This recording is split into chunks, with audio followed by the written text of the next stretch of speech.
A word script is too long to fit in a single response. Here's part 1 of a long-form Stoic script based on the thumbnail headline. Be wise. A Stoic story about wisdom, silence, and mastering yourself. Introduction. In a world full of noise, wisdom has become rare. Everyone wants to speak. Everyone wants to be heard.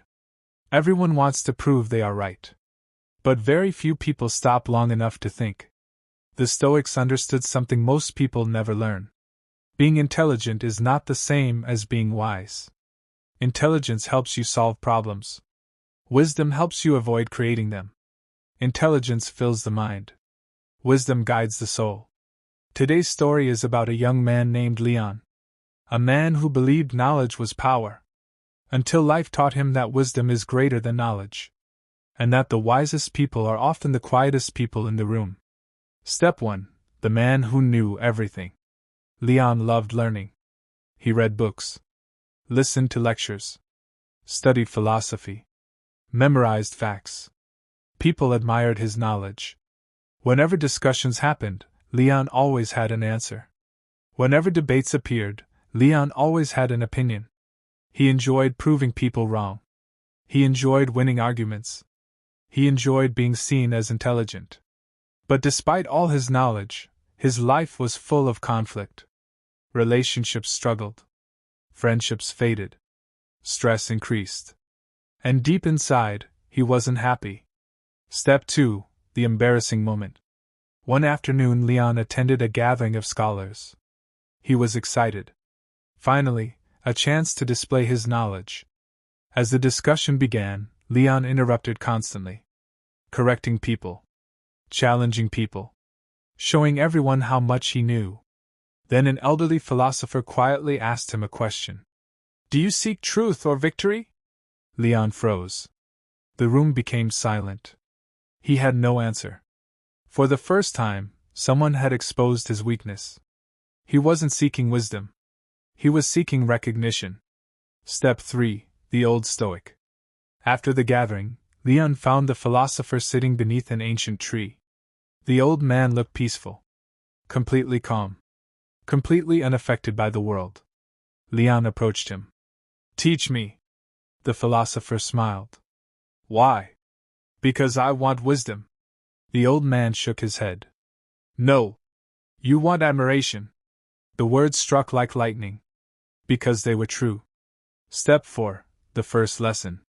The philosopher handed Leon a cup filled with water. Then he continued pouring. Water spilled everywhere. The cup overflowed. Leon laughed. It's already full. The philosopher nodded. So is your mind. Leon became silent. The lesson was obvious. A full cup cannot receive more water. A mind convinced it knows everything cannot receive wisdom. Step 5. Learning to listen. The philosopher gave Leon a challenge.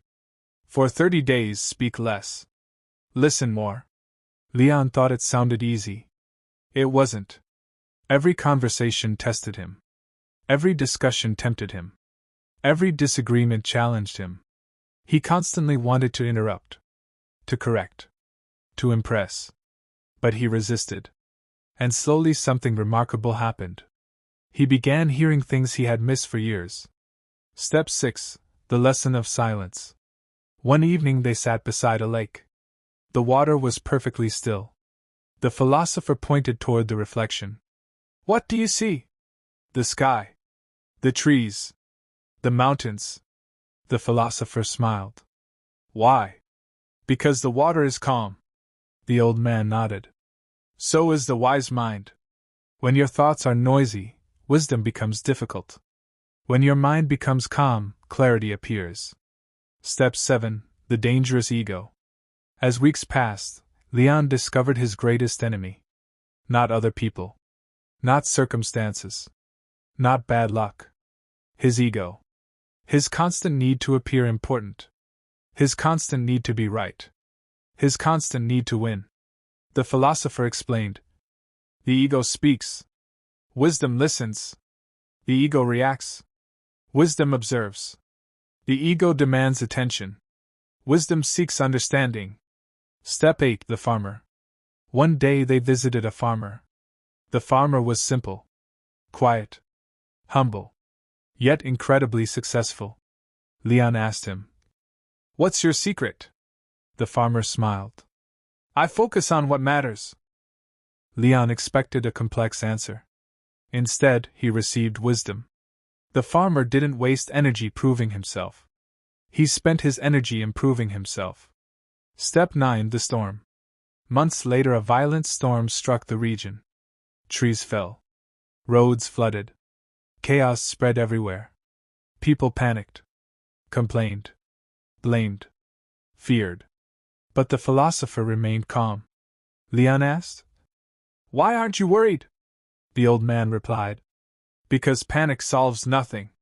Wisdom does not eliminate problems. Wisdom helps you face problems calmly." Step 10: The turning point. 1 year later, Leon had changed dramatically. He still loved learning. But now he loved understanding even more. He no longer needed to dominate conversations. He no longer needed to win every argument. He no longer needed approval from everyone. For the first time, he felt peace. Because wisdom had replaced ego. Part 1 ending. The philosopher looked at Leon and said, "Most people spend their lives trying to appear wise. The truly wise spend their lives trying to become wiser." And that single sentence changed Leon forever. Because wisdom is not a destination. It is a lifelong journey. A journey of humility. A journey of learning. A journey of self-mastery. A journey of becoming better every day. And that journey begins with 3 simple words. Be wise. Type Part 2, and I'll continue with the next section of the story, building toward a full long-form YouTube script.